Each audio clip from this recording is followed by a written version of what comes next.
you don't have to be a jerk to people. We don't have to be condescending to people, but we can still go out and deal with the violent crime and the guns and the drugs and all the things that, these young cops want to go do, but do it in a respectful manner, particularly, post George Floyd and all the other things going on. We do it in a manner that is acceptable and, the community sees it as legitimate. Brothers and sisters,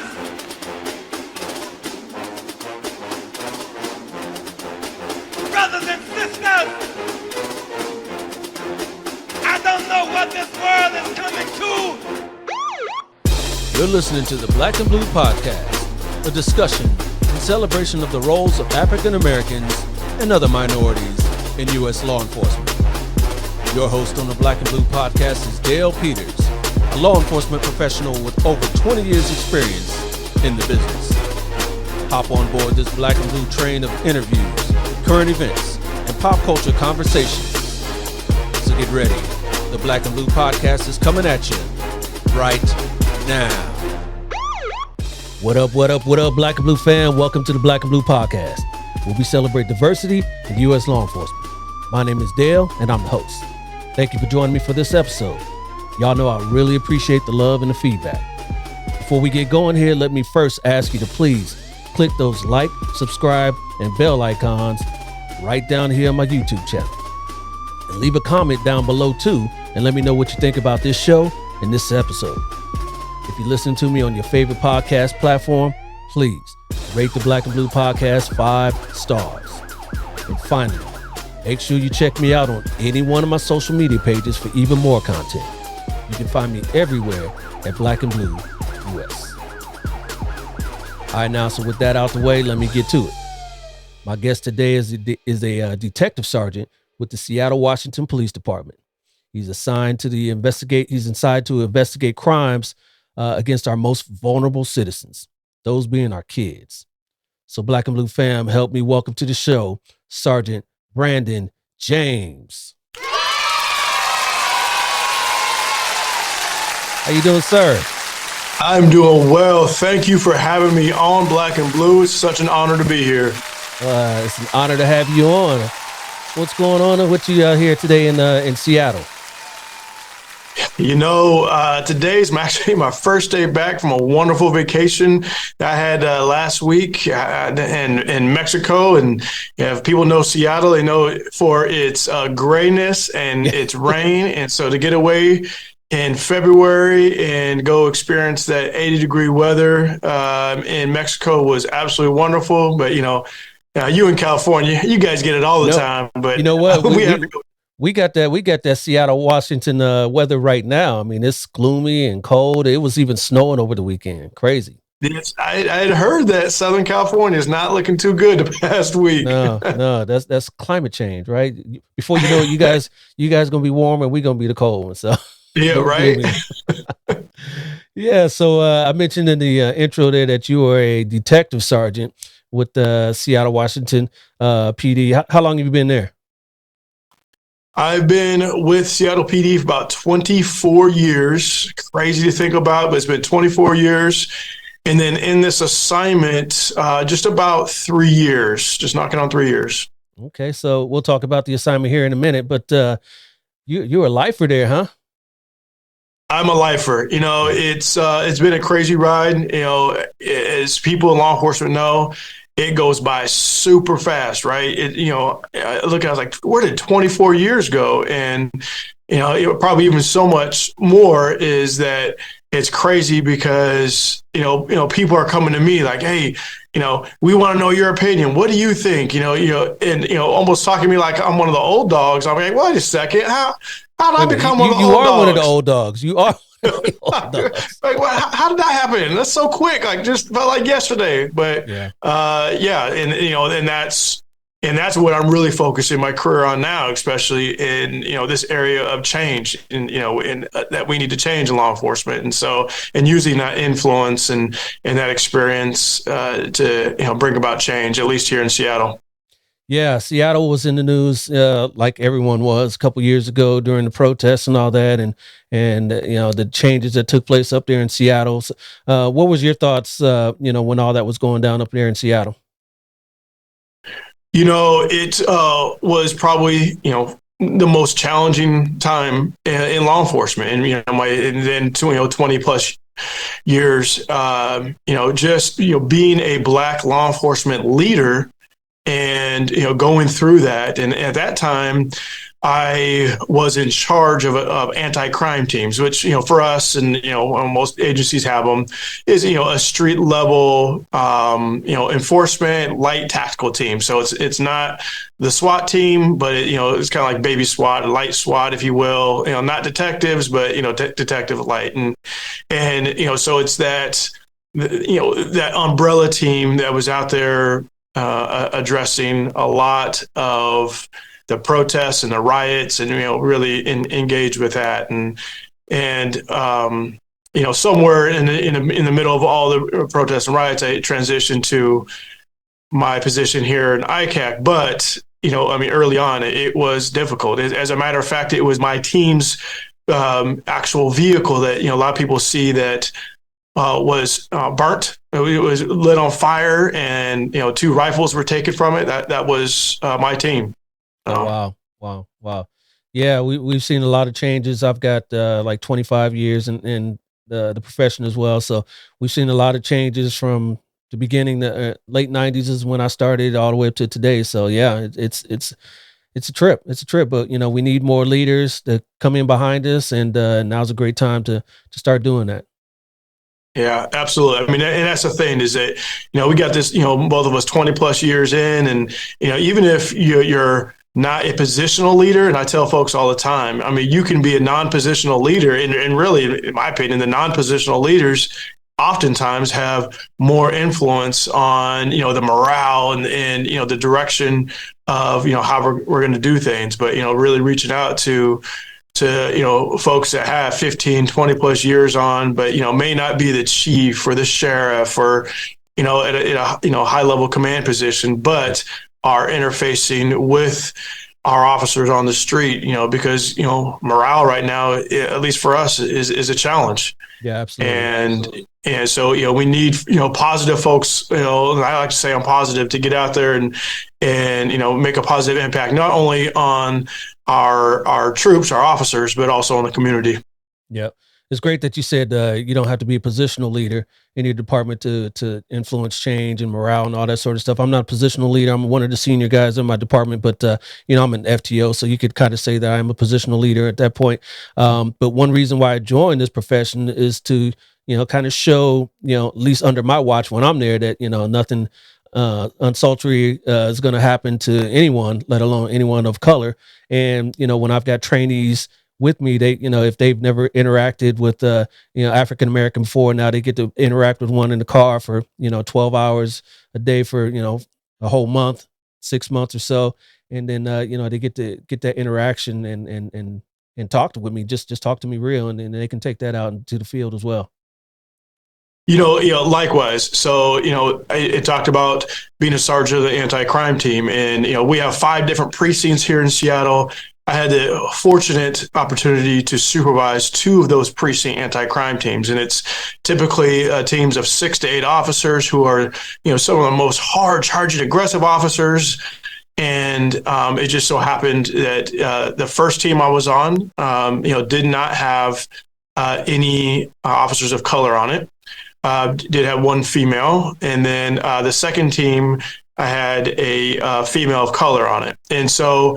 I felt it was my obligation and duty as a black leader with these young, aggressive and go-getting officers to say, hey, we could still go do law enforcement, but we do it in a compassionate way, right? You don't have to be a jerk to people. We don't have to be condescending to people, but we can still go out and deal with the violent crime and the guns and the drugs and all the things that, these young cops want to go do, but do it in a respectful manner, particularly, post George Floyd and all the other things going on. We do it in a manner that is acceptable, and, the community sees it as legitimate.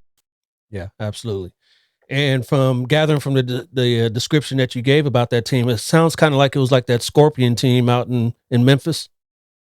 Yeah, what were Yes, your very thoughts on much that? like that Scorpion team. Okay. Watching, from afar, of course, what happened in Memphis and Scorpion, and of course, don't have all the information, so it's very difficult to Monday morning quarterback. And so I'm looking at all the open source and media information like everyone else is, since I don't have a insight into Memphis PD, but this whole Scorpion situation, Scorpion team, and how they were operating is near and dear to my heart because of my work with our anti-crime teams. And, I'm one of the trainers for their initial training and directing, how we're going to deploy those officers in those roles. And, from what I'm seeing, man, I just don't know in 2023 that one, that you want to have the name of of Scorpion is, just the brand alone is, I think, just doesn't send a great message. Maybe it stands for something, and I don't know what that is, but that's great. But just the name in itself is a little questionable, I think. And then, of course, I just look at their tactics and how they were doing things was, to me, very questionable. Yeah, yeah. Yeah, that's funny that you talked about, in 2023, the name Scorpion, and they probably even had a logo as well. Yeah, I mean, even I don't know if you follow comic books, but Marvel is thinking that I think they already had changed the logo for the Punisher, because a lot of that skull logo that a lot Yep. of law enforcement and firefighters and military use, and they think it's got that bad connotation to it. So yeah, it's just weird. Yeah. I just don't know how appropriate it really is in this area, or excuse me, in this era of law enforcement. For instance, our anti-crime team, it's not like a crazy or aggressive name or anything, but we rebranded that name and call it now a community response group, right? So same function, same group of officers. We made it more department wide, not precinct wide. But for the point here is just like, hey, let's find a more appropriate name. That really it focuses on what we're trying to show the community, that we are working with the community to address the issues. Yeah, absolutely. So are you a native of the Great Northwest? Not originally. Originally hail from Long Beach, California. Snoop and LBC and everybody, but no. Originally Southern California boy, and then throughout my life just kind of migrated north. My mom had gotten several different jobs, and then ultimately landed a job with the then Kingdom, where the Seahawks and the Mariners played. Back in the day. The places, Kingdom has been since destroyed, and new stadiums put there. But she worked for those organizations. And so I want to say, early high school, moved to Seattle. And I've been here ever since. Shortly after high school, went away to the Air Force, spent 4 years in the Air Force, went right back to Southern California, spent 2 years in the Mojave Desert, Edwards Air Force Base, 2 more years at Nellis Air Force Base in Las Vegas. And then, I went into the Air Force knowing I want to be in law enforcement. And it was really because of my mom's job. And ultimately, I worked for my mom at the Kingdom, and she had introduced me to a lot of officers that worked for her off duty. At that time, she was in charge of the cash money room. Okay. And so there was off-duty officers that would work there, during the game. And so she'd introduced me to them. And we actually, had some tough discussions about, like, I was upset about, some of the things I would see in my neighborhood and the way that officers were treating people. And my mom and those officers would be like, that's great. You have that passion, and, it's great. You have that opinion, but don't sit on the sideline. If you want to do something about it, you want to make a change, go get in the game. And, talking with those officers, they say, this is what we need is young, motivated, and even, black men like you that want to get in to law enforcement and do it differently. And so, I went into the Air Force with the sole purpose of, pay for my education, get some, training and experience under my belt. I didn't do all that well in high school in terms of academics. So, college probably wasn't the right route for me then. So I did my 4 years at Air Force.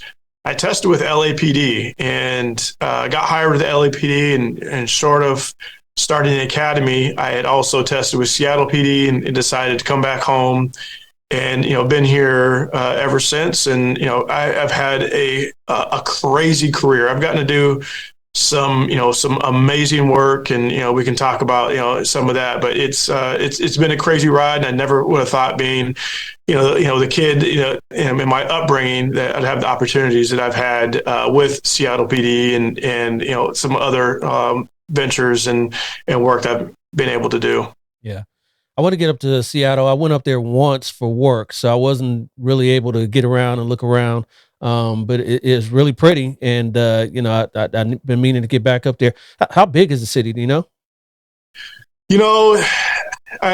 The population is maybe just north of just the city limits itself, or just north of a million or so. Okay. Oh, I'm sorry, half a million. But then it's the metropolitan area. So there are smaller cities that surround Seattle, of course, and so. They say during the day, during the week, population goes up to a million or so, maybe a little bit less now with, people not going to work. But, I would say somewhere, million, maybe just less than a million with the commuters and all of that. Right. Our police department, well, 3 years ago, we were about 1,400 officers. We're down to about 950 or 900 today. But so that kind of gives you a frame of reference on size of the department and size of city. Now, is it still authorized at 1,300, and you guys have a hard time filling those spots? I think because of the budget cycles and all of that, I do think the city council, did some stuff with the budget. So I'm not, entirely sure, or probably shouldn't be talking about the budget stuff. I do know that we are authorized a lot more officers than we have, and so we're looking for officers. Want to come to Seattle? We're hiring, guys, and of course, just like everybody else. But so we're just having a hard time, finding folks that want to come into the profession. Folks that wanted to stay after what happened a few years ago, and the morale of some officers throughout the department have decided to take their careers to neighboring agencies throughout the region. Yeah. Maybe we'll touch on this just a little bit, but I know your department and a few other up there were some of the departments where defund the police movement really took hold, and a lot of officers kind of either left voluntarily as you spoke of just then, and now you've seen a resurgence of, hey, bring the police back, sort of stuff, sentiment up there. How's that been up there for you? Absolutely. That defund stuff, did happen. A lot of conversation with city council about that during, those times in 2020. But today, we have a new mayor. Bruce Harrell's been in office about a year. We have a new chief. He was interim through a lot of what happened in 2020, and then just recently was selected as the chief, and so he's been in position for more than a couple of years, but now as the actual chief, so the chief and the mayor working together to not only find strategies to retain our officers, but bring new officers on, but also there definitely is I believe a shift. From city leadership to say, okay, well, hold on, not so much defund. Let's see exactly, how we correctly or how do we want to deploy our police? And because one thing I would agree is, we are asking our police officers to do so much on the street, right? And so alternative forms of policing and bringing in different care teams that work alongside the fire department, the police department, and it's unarmed folks that are helping with homelessness and mental health and all those things. And the mayor just announced that last week that there'll be basically a third arm of public safety along with the police and fire department to address some of those quality of life issues with mental health and homelessness. Yeah, that's an issue nationwide, and it's tough to get a handle on it. Both homelessness and mental health. So it's good to see that some agencies are trying to take the lead on that. Yeah, absolutely. And we're definitely taking a look at that. And I think for us, I would say 6 months from now, a year from now, things will look drastically different as we have dual response teams and addressing those issues in a different manner. Yep, absolutely. And before we get into your current assignment, you spoke earlier about all the great things you've gotten to do over the years. Talk about a couple of them. Sure, it's of course I was on one of those anti-crime teams as an officer, and doing the narcotics and gun enforcement and serving search warrants and all the fun stuff, and throughout that, kind of found a niche in covert operations or undercover work. And so, early in my career, about 5-6 years into it, I went into our undercover narcotics team. And I was there about 7 years, and then I went to criminal intelligence. And throughout that time, I was sent to FBI as a task force officer, and where I was really super engaged with FBI cases, and then got picked up by the undercover program with FBI at the time.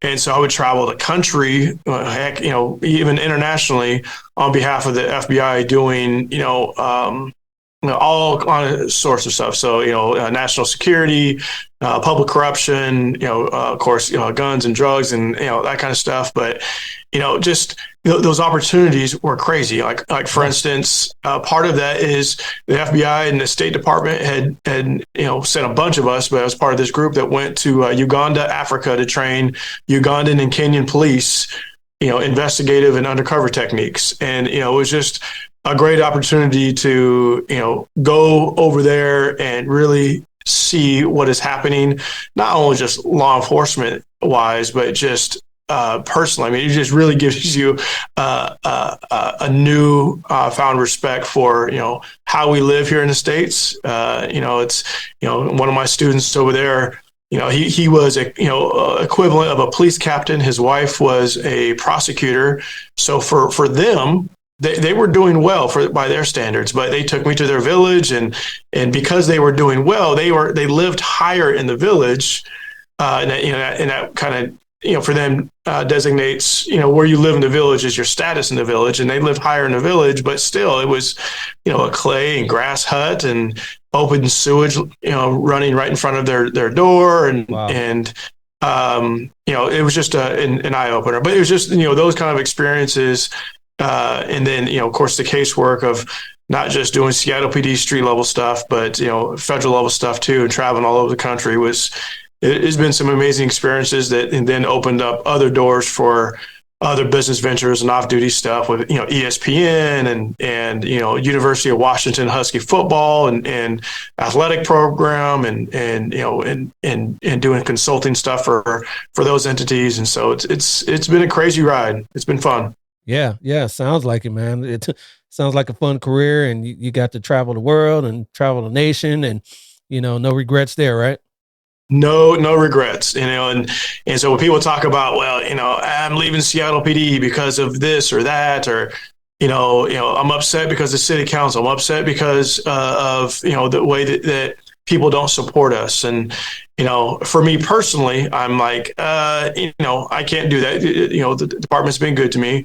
I'm a loyal person that way. But then I also am like, what is your why? And that's why I was, as we talk about, retaining officers and officers wanting to leave early or, whatever they want to do, my big question to them is, go back to your why. Why did you want to become a police officer? And, almost all of us will say, we wanted to help people, right? Some sort of fashion, you wanted to help people.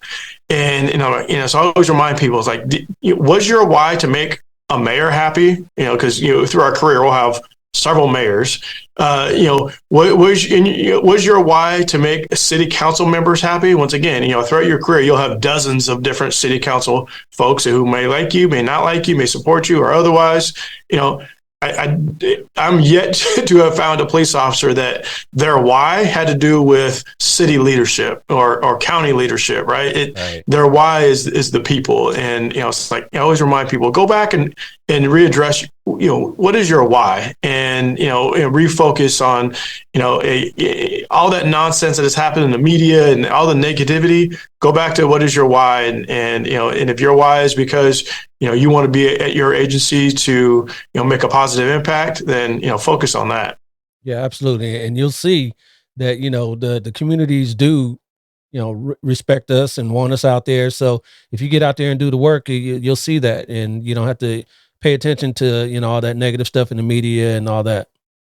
Yeah, absolutely. Yeah. It's just all nonsense that, and noise, right? It's just noise it's just noise that, for the most officers, it's just noise that you just don't want to deal with. And, let's go back to being positive and making a positive impact. For real. And so, up to current day now, you are a part of this ICAC task force. For everybody out there watching and listening, what is that? ICAC, Internet Crimes Against Children. There's 61 task forces across the country, and some states have a couple different task forces, but essentially here in Washington and in Seattle PD is the lead agency for the Washington State ICAC task force, and as we address online child exploitation in various ways. We are, trying to protect our children. And especially, with the pandemic and kids being at home and online so much more, adults not going to work and being at home so much more. We found that the complaints of cyber tips of predators and children interfacing and, imagery and grooming, just those cyber tip numbers have exploded since the pandemic. And, so we're really focusing on, like you mentioned, our most vulnerable population is our children as they are online. And, for any of us parents, know that, this is a significant issue in all of our homes and in our lives of, social media and access to devices and, what's appropriate for each of our families and kids, depending on, their development and age and, family values and all of that stuff. So, yeah, it's a rewarding position. It's not something that, I would have normally said, this is what I want to do or sought out. In 2020, I also went through a little personal mix up and just say that, I went through a divorce and I needed some better work hours and, some stableness. And the commander at the time said, "Hey, Brandon, you've got investigative experience. Why don't you come to ICAC?" And I was like, "Ugh, gross, no." But it got here. And, this has been some of the most rewarding work that I have done in my 20 plus year career. And, a lot of officers are like, "Oh, you have to look at, a lot of imagery and it's just so traumatizing." I'm like, yeah, but, in our profession, we have to look and deal with a lot of nastiness in law enforcement. And, child sexual abuse material is gross and it's nasty and all those things. But, so is a lot of the things that we deal with, and we have to compartmentalize that as well, but also focus on our wellness. But for me, that when we go out and make contact with a predator and take him from the home, particularly if we suspect or learn that he's been hands-on offending children in his home or otherwise. I mean, for us, that is the big win, and that is so rewarding. Yeah. One thing that we have in common is, back in 2020, I got assigned to our department's ICAC task force team because I was an SRO, and during 2020 there was no need for SROs. So so my sergeant asked me and the other SRO, who wanted to do it, and my partner said, just like you just said, I don't want to do that. Yeah, you got to look at that. And I was like, hey, I'm all for it. So we only have one detective assigned to it, and she's getting inundated. She can't do it all by herself, even though she's got the task force, colleagues around her. But in house, she's inundated with all that stuff, and we worked well together. I was there for about a year, still getting the emails from there. And my department would love to put me back, but just right now we don't have the bodies and the manpower. But if we ever get there, they'll probably put me back there. And I did find that's out of all the crimes, I'm sure you heard of. Well, I'm sure Seattle's just the same as out here in California as far as DAs, prosecutors, what they will prosecute and what actually sees time.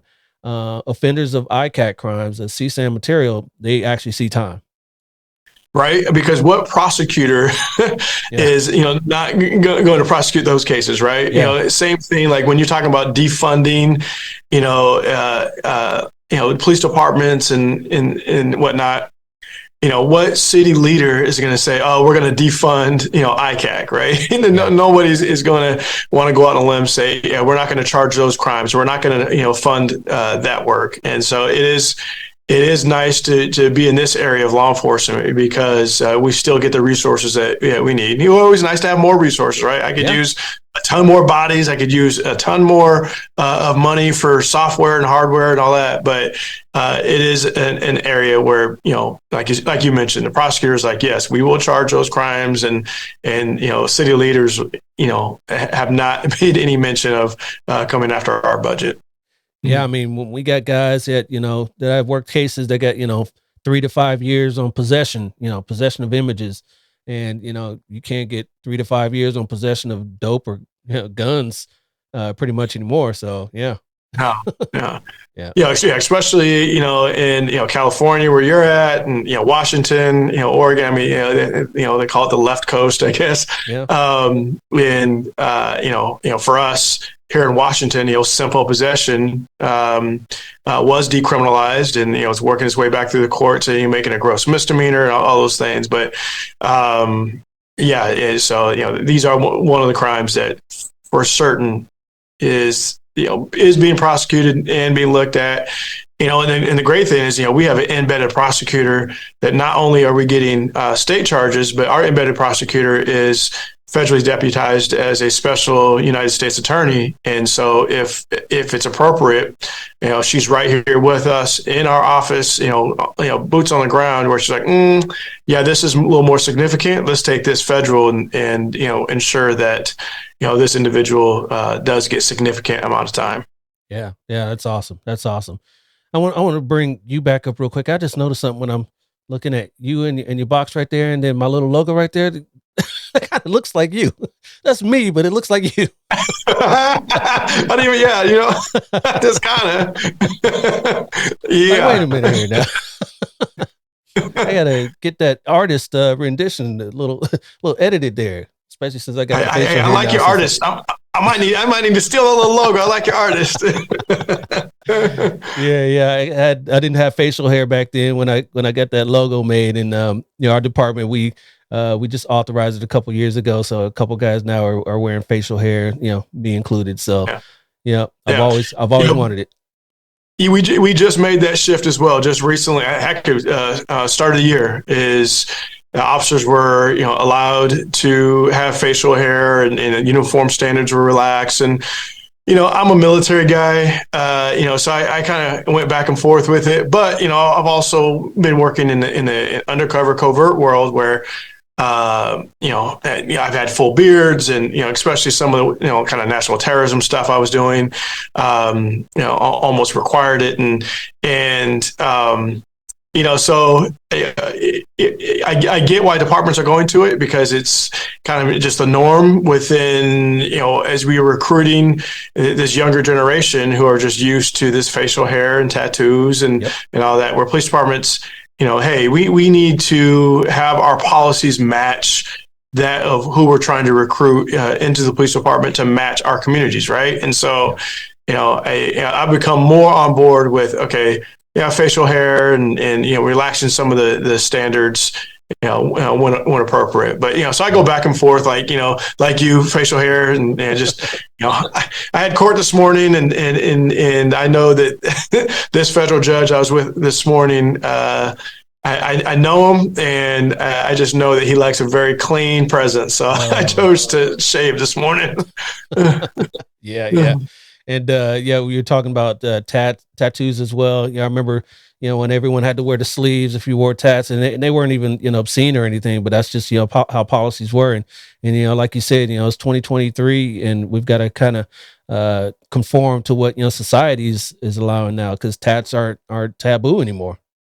No, not. And I mentioned being a military person, and even the military is relaxing their standards, right? And so, as we are in uniform, there's a way to present ourselves professionally in uniform, but still having beards, as long as looking clean and shaved up and all of that, and also with tattoos, and I saw on social media somewhere. I think there was a sheriff, and I don't remember where, but he brought up a good point. He was like, it's fine for my deputies to have tattoos and those sorts of things. And he was like, even really kind of gives you some street cred. I'm like, okay, then I could see that. And it was funny to see a sheriff in some social media posts I saw recently. He's like, it gives my deputies street cred. I'm like, oh, okay, there you go, sheriff. Yeah. Back east, they've always, worn facial hair for, you look back at the, the 90s and early 2000s, and it was out here on the West Coast. It was kind of a different sort of thing. I think, I don't want to say that to my listeners and my viewers that live on the down south and back east, but they kind of look a little bit different in their when they wear their uniforms, and then we do out here on the West Coast. We're a little bit more paramilitary and buttoned up in that manner. So it took a while, but we can still look that way with a little bit of facial hair, and absolutely. Now and Punisher tattoos. Right. Yeah, exactly. Now, I think if you have listeners in state trooper organizations or state police organizations, particularly Massachusetts and, some of those organizations where it's still very paramilitary, I think those listeners would be like, nah, Brandon, nah, Dale. We are clean cut, and still very military. Yeah. I just interviewed a guy from Pennsylvania State Police, and he's very clean shaven, and and they still call it. I think they call them troops. They've got the they call them troops, and they've got different commands, and it's very military. It seems like kind of. Like I think it's still it would call groups of troops, platoons and platoons. That's what it was. Yeah, platoons, and when they want to go back to their precincts or their office, it's to their barracks. It's very military. That is military. Yeah. So you mentioned earlier that college wasn't the thing for you at that time when you first got out of high school. Did you ever go back and continue your education? Absolutely. For me, like I said, it was kind of out of order, but it was fine because I knew that one of the benefits of the military for me was to pay for my education. Yeah. So there was lots of benefits I got out of the military, but I would say, some of the real true benefits that I got out of the military was the educational benefit. So yes, I went back to school, got my Bachelor of Science in Business Management, and unfortunately ran out of money to continue on master's. So I'm actually researching master's programs now, as I am likely getting into command roles. I'm going to be taking our lieutenant's test here. Actually, the first step is the written this Friday, and as long as I do, thank you. As long as I do well in that, which I've been studying hard, then the oral assessment, I should know by summer if I'm joining our command ranks, and so I'm anticipating that happens, and so getting into command, I think it's to be educated and have an understanding of not only police experience but also that education as well is I think is crucially important, and so there was other benefits besides the education in the military, but the education and, the VA loan to buy houses. And that's how I was able to really obtain wealth, was through buying homes without any money down. And that has worked well for me, particularly, with housing costs, going up, so much over the years that, I still own several different homes, and so real estate for me has been a huge, uplift when it comes to making sure that I'm able to take care of my family and all those things. And real estate has been a big thing for me for that. Wow, that's awesome. I'm gonna have to talk to you off air about getting some tips on real estate. I'm sure real estate out there in Washington is just as crazy as it is out here, though. So. Yeah, absolutely. It is. It's challenging to be an investor, if you're not uber rich, but, you can still make it happen. And so that's, I enjoy doing that. Are you flipping or just? I did. I was involved in flipping. I'm going back to, I think I was maybe 2 or 3 years on. So I was 25, 26 when I bought my first house, and, I fixed that up with the intent to flip it. And then it just so happened that, I moved my mom back into that house, and then I went and purchased other homes and flipped. So I was flipping homes and renting them out and then selling them, and doing all that thing. And so now, of course, my primary house and a few rentals that I'm down to now. I got really lucky, and I want to say 2007, 8, right before that bubble burst, I had decided to sell a few of the rentals, and for various different reasons. But it was sold at the right time, right before it really that bubble burst, and did well, thank goodness. And so held on to some of them, and had some new ventures as well, and so it helps with, getting additional income besides just the law enforcement stuff. But, here in this region, we get paid very, very well up here. And so now, is it commensurate with the cost of living though? I mean, we always hear like San Francisco and the Bay, they get paid really well, but you still can't buy a house. All those guys got to move an hour east. Yeah, I mean, you still have that issue, right? You're not going to probably afford, a big home, big yard in the city if you can find it. So, you are going to be commuting, 30, 45 minutes. But if you're fine with that kind of commute, with our wages, you can get yourself into home ownership. Yeah, nice. And you mentioned earlier that you're a father. What's the ages there? So I have a 14-year-old son and a 11-year-old daughter. And, because of the divorce and all that, I'm with them 50% of the time, and they live close by with their mom. Their mom's in law enforcement as well at a different agency.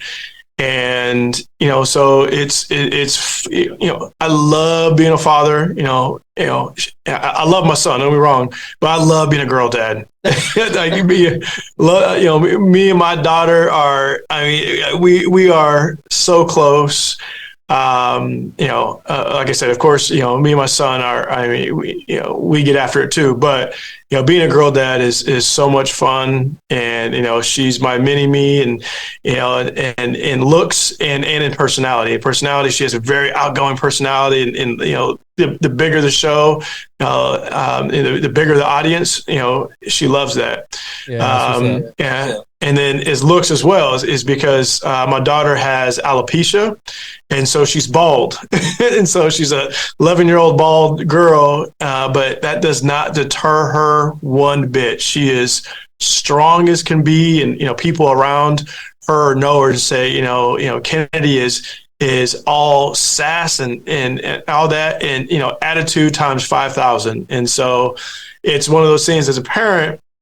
It's like, okay, she's an 11-year-old girl with a lot of attitude, and as parents, we're like, okay, we need to curb that attitude a little bit, but also knowing that she's going to get messed with, especially as she enters middle school next year. Being a bald girl, she's gonna, face some ridicule and teasing and all that kind of stuff. And we talk about that, and she's like, I don't care. If people like me, cool. If they don't, cool. It doesn't matter to me, Dad. And he was like, and I'm not wearing hats. I'm not wearing wigs.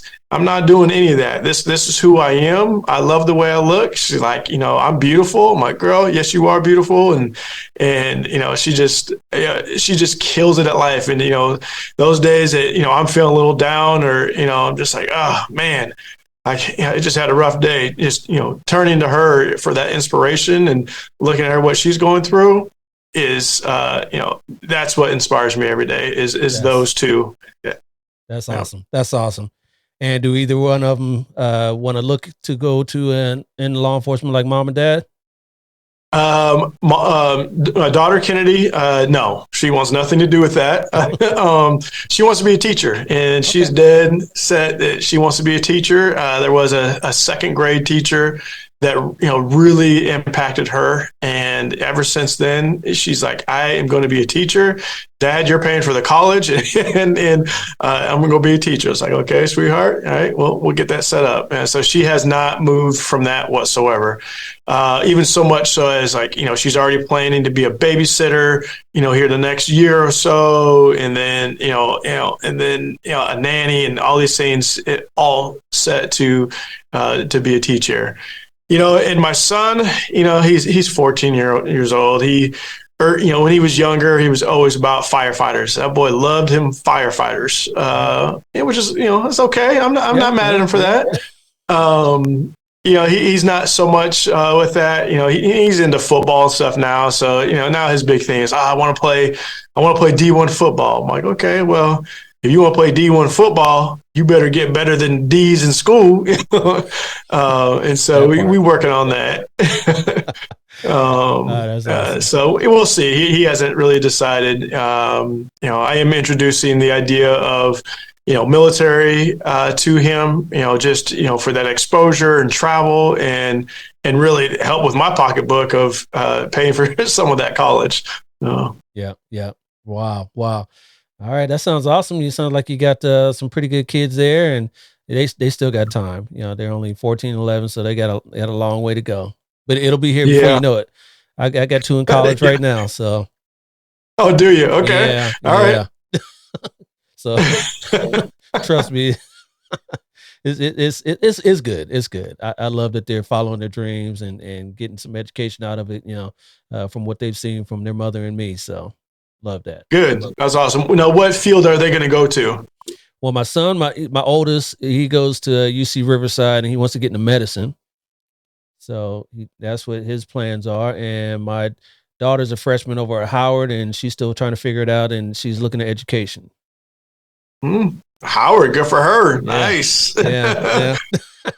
It's still pricey, but I would imagine, even with the financial aid that she got, and because her mother and I do well, so she couldn't get all of it, but she still got just about half of it.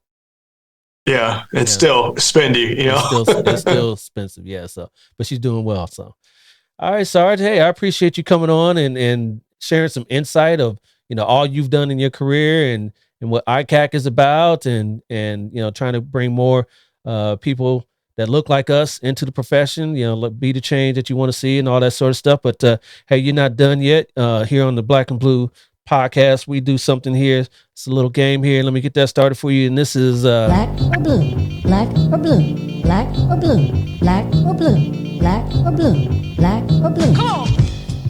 All right, this is my Black and Blue game, and your game today is which Washington? That means Washington State or Washington, D.C. I'm going to show you a celebrity, and you tell me were they brought up in either Washington State or Washington, D.C. Because, you always hear that, I'm from Washington. Well, D.C. or state, right? Okay. Yeah, people do get it confused. Okay, let's get it confused. All right, so, throw it at me. What do we have? All right, here's your first one here. How about Bill Gates? Bill Gates, he is from Washington State. Yes, he is from Washington State. Yep. All right, see, off to a great start there. Here's your next one. How about Jimi Hendrix? Jimi, my man Hendrix. I have been by his statue. I've been by his grave, and he is from and hails from Washington State. Yes, he does. That was a gimme there. You got statues erected of him there. Yeah, that's a gimme. Yep. All right, how about Louis C.K.? Ooh, okay. All right. So, like I said, I've been here since early high school. I have not known or heard that Louis C.K. is a Washington State dude, so I'm going to go D.C. That is correct. Yep. That's what I'm talking about. All right. The deductive reasoning there is a detective sergeant. Hey, 24 years and many years as a detective. Hey, paid off right there, baby. There you go. How about you next one here? How about Dave Chappelle? Dave Chappelle, boy. Hey, one of my favorite comedians. Love me, Dave Chappelle. Not only is he not from Washington State, I think he's only been here a couple times. So he hails from D.C. Yes, he does. He is from D.C. All right. How about Kevin Durant? Kevin Durant. KD. I remember watching him play here in Seattle when we actually had a basketball team. We getting a basketball team back soon. Yeah, don't hold your breath. Don't hold your breath. Our mayor, Bruce Harrell, says we're going to get a team back soon. Kevin was here with us with the Supersonics, but he's not originally from here, D.C. Yep. D.C. area. All right. A few more. You're killing it so far. How about, let me see if I can trip you up here. How about Blair Underwood? Ooh. Okay, suave Blair Underwood. All right. I'm gonna have to use some reasoning here. Never heard that Blair's from out here, so let's go DC. That is incorrect. He is from Washington State. Really? Yeah. Where's he from? Okay, I gotta get some Wikipedia on Blair. Where's he from? But not Wikipedia. At least somewhere in Google, because Wikipedia, they could go, he's from Saigon if they wanted to in Wikipedia. But yeah, True that. All right. How about Sir Mix-a-Lot? Oh, come on now. Now, everybody knows that Sir Mix-a-Lot hails from Seattle, Washington. Yes. Posse on Broadway. Come on now. Yeah, we all know that. I had to throw that one in there. Gotcha. Seattle legend. All right. How about Goldie Hawn? Goldie Hawn. All right. Well, when was the last time she did something? Goldie Hawn. I want to say she's a Washington State person. Washington State. Washington State is correct. She's from D.C. D.C. Yeah, believe it or not. Yeah. She just reminds me of someone that could be from Washington State. Yeah. Some areas out here. But okay. All right. Luckily, I didn't throw in what's her name, Meg Ryan. Oh, remember that movie, Sleepless in Seattle? Yeah. Sleepless in Seattle. Yep. Yeah, that's a great movie too. How about Quincy Jones? Quincy Jones. Earlier in the podcast, I was telling you how I was seeing a federal judge this morning, and I was seeing Judge Richard Jones, who is the brother of Quincy Jones. They have roots here in Seattle area. Quincy also is a big supporter of the music program at Garfield High School, a historical black high school here in Seattle, Washington State. Yes, he is. Wow, small world right there, huh? Yeah, that's awesome. That's awesome. A couple more here for you. How about Chris Pratt? Who is this dude? Chris Pratt. He's from Guardians of the Galaxy, the actor. Yes. Okay. Yeah. All right. DC. Actually, again, he is from Washington State. Okay. All right. Hey, not perfect. No, None of us are perfect. Only a couple wrong. How about Stephen Colbert? Stephen Colbert. He pretty funny dude. I have not something you relate with Seattle being pretty funny though, right? No, nah. He's a DC dude. He's got to be DC dude. Yep. And two more here for you. How about Reginia Hall? Reginia Hall, beautiful sister. Love her work. Hailing out of DC. She is out of DC. And your last one here, how about the smooth, sultry sounds of Kenny G? Man, yeah. Now everybody knows that, this jazz. When you think about jazz, oftentimes you're thinking about Kenny G and those smooth sounds that he has brought us here in the Pacific Northwest and around the world. But he comes from Washington State. He does. Thank you, Washington State. Wow. All right. So out of 13, you got 2 wrong. So we're going to call you All I do is win. the winner. Yeah, love it.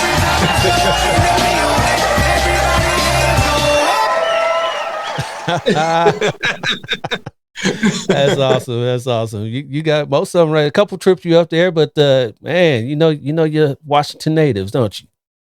Yeah, I know most of them. I got a little bit of homework to do, so let me hit that Google. Yeah. There was one there that you're going to research, but hey, that's what Google told me that he was. So. Hey Sounds man, good. I appreciate you coming on. How about some words of wisdom for the listeners and the viewers before we get you out of here?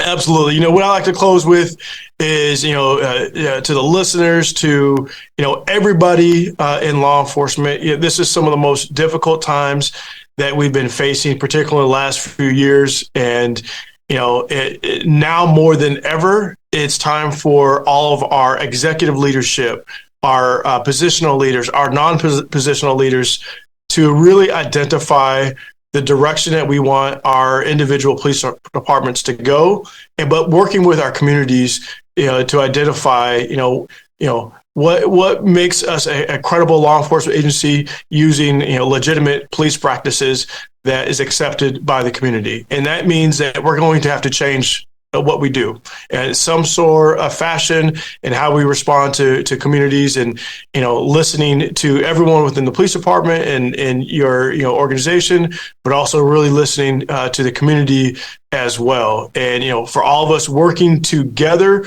realizing that police are a necessity in our communities, but also realizing what that looks like and how that differs from maybe what it looked like 10 or more years ago, in that, we are needed. We need to protect our communities, to be involved in our communities, and do this in a positive way.